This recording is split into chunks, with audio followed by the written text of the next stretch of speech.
हिंदू पंचांग के अनुसार फाल्गुन मास में कृष्ण पक्ष की द्वितीया को यानी दौज को भाई दूज का त्यौहार मनाया जाता है, जिसे भाई दूज या भाई दूज भी कहते हैं।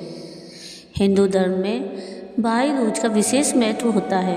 यह भाई बहन के बीच स्नेह के बंधन को मजबूत करता है। इस दिन बहनें अपने भाई को तिलक लगाकर उसकी लंबी आयु की कामना करती हैं।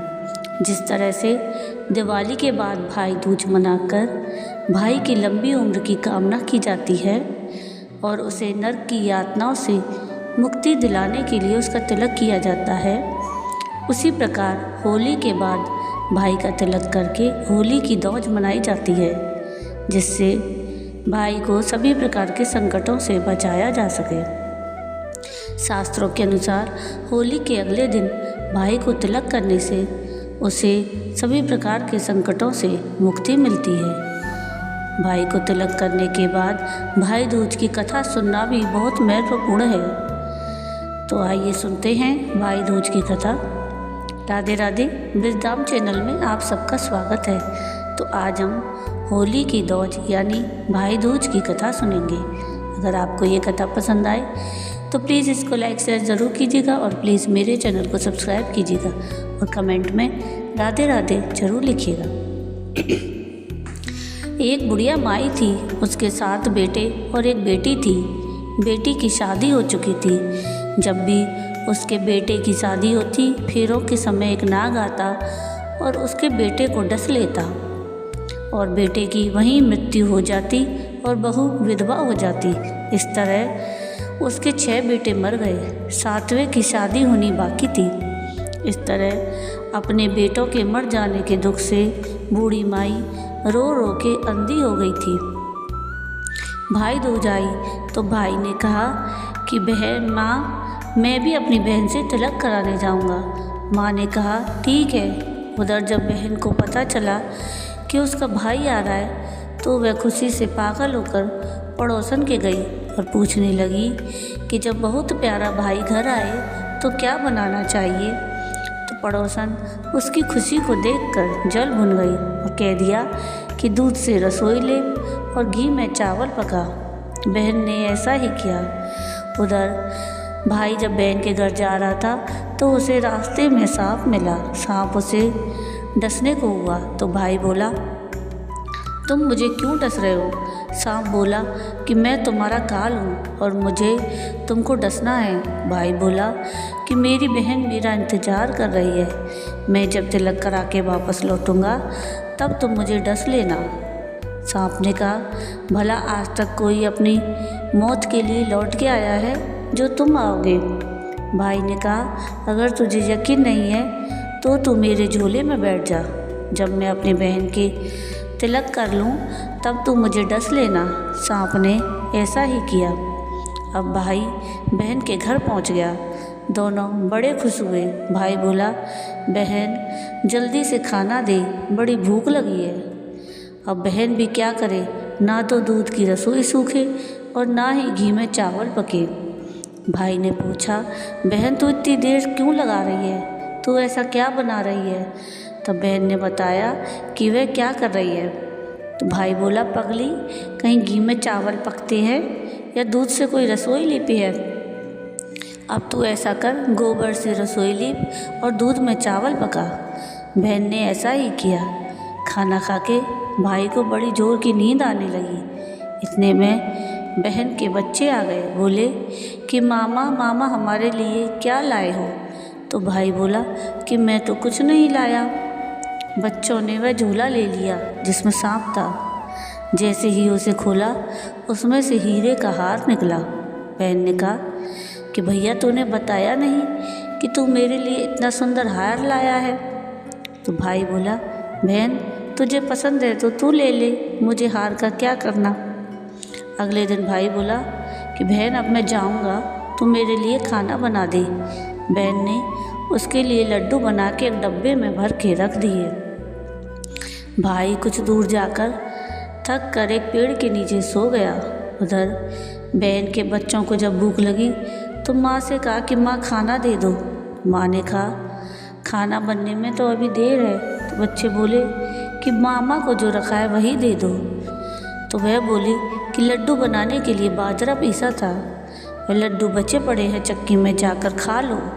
तो बच्चों ने देखा कि चक्की में तो सांप की हड्डियाँ पड़ी हैं। यह बात उन्होंने आकर अपनी माँ को बताई तो वह बावड़ी सी होकर भाई के पीछे भागी। रास्ते भर लोगों से पूछती फिरी कि किसी ने मेरा गैल बटोई देखा है क्या, किसी ने मेरा बावरा भाई देखा है। तब एक ने बताया कि कोई लेटा तो है एक पेड़ के नीचे, देख ले कहीं वही तो नहीं। भागी भागी पेड़ के नीचे पहुंची और अपने भाई को नींद से जगाया और उससे पूछा कि भाई तूने लड्डू खाए तो नहीं। भाई बोला, ये ले तेरे लड्डू, मैंने नहीं खाए तेरे लड्डू। ले दे के लड्डू ही तो दिए थे, उसके भी पीछे पीछे आ गई तू। बहन बोली, नहीं भाई तू झूठ बोल रहा है, ज़रूर तूने खाए हैं, अब तो मैं तेरे साथ चलूँगी। भाई बोला, तू मान नहीं रही है तो चल फिर। अब चलते चलते बहन को प्यास लगी, वह भाई से कहती है कि भाई मुझे तो पानी पीना है। भाई बोला, अब मैं यहाँ तेरे लिए पानी कहाँ से लाऊं, देख दूर कहीं चील उड़ रही है, चल वहाँ जा, शायद तुझे पानी मिल जाए। तब बहन वहाँ गई और पानी पीकर जब लौट रही थी तो रास्ते में देखती है कि एक जगह ज़मीन में 6 सिलाएँ गड़ी हैं और एक बिना गड़े रखी हुई थी। तो उसने एक बुढ़िया से पूछा कि ये सिलाएँ कैसी हैं। तो उस बुढ़िया ने कहा कि एक बुढ़िया है, उसके 7 बेटे थे, 6 बेटे तो शादी के मंडप में मर चुके हैं, तो उनके नाम की ये सिलाएँ ज़मीन में गड़ी हैं। अभी 7वें की शादी होनी बाकी है, जब उसकी शादी होगी तो वह भी मंडप में मर जाएगा, तब यह 7वीं शिला भी ज़मीन में गड़ जाएगी। यह सुनकर बहन समझ गई कि ये सिलाएँ किसी और की नहीं बल्कि उसके भाइयों के नाम की हैं। उसने उस बुढ़िया से अपने 7वें भाई को बचाने का उपाय पूछा। बुढ़िया ने उसे बता दिया कि वह अपने 7वें भाई को कैसे बचाए। सब जानकर वह वहाँ से अपने बाल खुले करके पागलों की तरह अपने भाई को गालियाँ देती हुई चली गई। भाई के पास आकर बोलने लगी, तू मर जाइयो रे, कट जाइयो रे। भाई उसके व्यवहार को देखकर चौंक गया और उसे कुछ समझ न आया। बोला, अभी तक तो ठीक थी, अचानक कैसे पागल हो गई। अब ऐसे ही दोनों भाई बहन अपने घर पहुंच गए। थोड़े समय बाद भाई के लिए सगाई आने लगी, उसकी शादी तय हो गई। जब भाई को सेहरा पहनाने लगे तो वह बोली, इसको क्यों सेहरा बंधेगा, सेहरा तो मैं पहनूंगी, ये तो जलेगा मरेगा। सब लोगों ने परेशान होकर सेहरा बहन को दे दिया। बहन ने देखा उसमें कलंगी की जगह सांप का बच्चा था। बहन ने उसे निकाल के फेंक दिया। अब जब भाई घोड़ी चढ़ने लगा तो बहन फिर बोली, ये घोड़ी क्यों चढ़ेगा, घोड़ी पर तो मैं बैठूंगी, ये तो जलेगा मरेगा, इसकी लाश को चील कौवे खाएंगे। सब लोग बहुत परेशान, सब ने उसे घोड़ी पर भी चढ़ा दिया।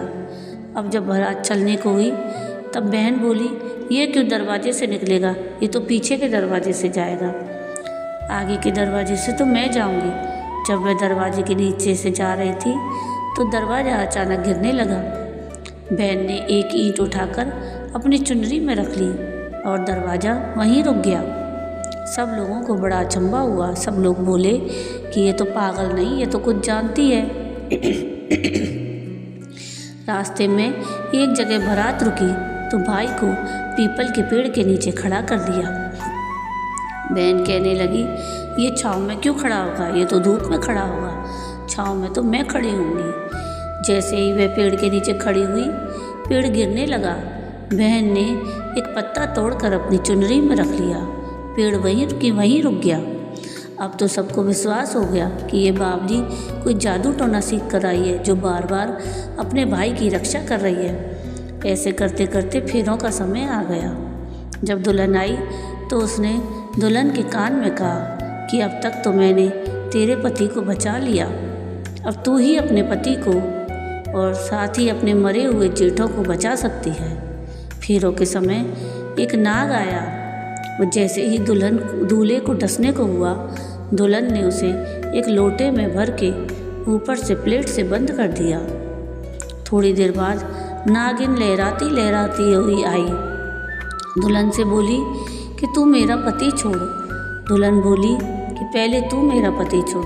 नागिन ने कहा ठीक है, मैंने तेरा पति छोड़ा। दुल्हन बोली ऐसे नहीं, पहले 3 बार बोल। नागिन ने 3 बार बोला, फिर बोली कि अब मेरे पति को छोड़। दुल्हन बोली एक मेरे पति से क्या होगा, हंसने बोलने के लिए जेठ भी तो होना चाहिए, एक जेठ भी छोड़। नागिन ने जेठ के भी प्राण छोड़ दिए। फिर दुल्हन ने कहा एक जेठ से लड़ाई हो गई तो एक और जेठ को छोड़, और वो विदेश चला गया तो तीसरा जेठ भी छोड़। इस तरह एक एक करके दुल्हन ने अपने 6 जेठ जीवित करा लिए। उधर बुढ़िया का रो रो के बुरा हाल था कि अब तो मेरा 7वां बेटा भी बाकी बेटों की तरह मर जाएगा। गांव वालों ने उसे बताया कि उसके 7 बेटा और बहुएं आ रही हैं। तो बुढ़िया बोली अगर यह बात सच हो तो मेरी आंखों की रोशनी वापस आ जाए और मेरे सीने से दूध की धार बहने लगे। ऐसा ही हुआ। अपने सारे बेटों को और बहुओं को देखकर वह बड़ी खुश हुई। बोली यह सब तो मेरी बावली बेटी का कमाल है, कहाँ है मेरी बेटी। सब उस बहन को ढूंढने लगे। देखा तो वह भूसे की कोठरी में चैन से सो रही थी। जब उसे पता चला कि उसका भाई सही सलामत है तो वह अपने घर को चली। उसके पीछे पीछे सारी लक्ष्मी भी जाने लगी। तो बुढ़िया ने कहा कि बेटी पीछे मुड़ के देख, तू सारी लक्ष्मी ले जाएगी तो तेरे भाई भाभी क्या खाएंगे। तब बहन ने पीछे मुड़ के देखा और कहा जो माँ ने अपने हाथों से दिया वह मेरे साथ चल, बाद बाकी का भाई भाभी के पास रहे। इस तरह एक बहन ने अपने भाई की रक्षा की। तो ये थी भाई दूज की पौराणिक कहानी। आपको ये कहानी कैसी लगी मुझे कमेंट करके ज़रूर बताइएगा, और अगर आपको ये कहानी पसंद आई हो तो प्लीज़ लाइक कीजिएगा, शेयर कीजिएगा और मेरे चैनल को सब्सक्राइब कीजिएगा और कमेंट में राधे राधे ज़रूर लिखिएगा। वीडियो पूरा देखने के लिए थैंक यू। राधे राधे।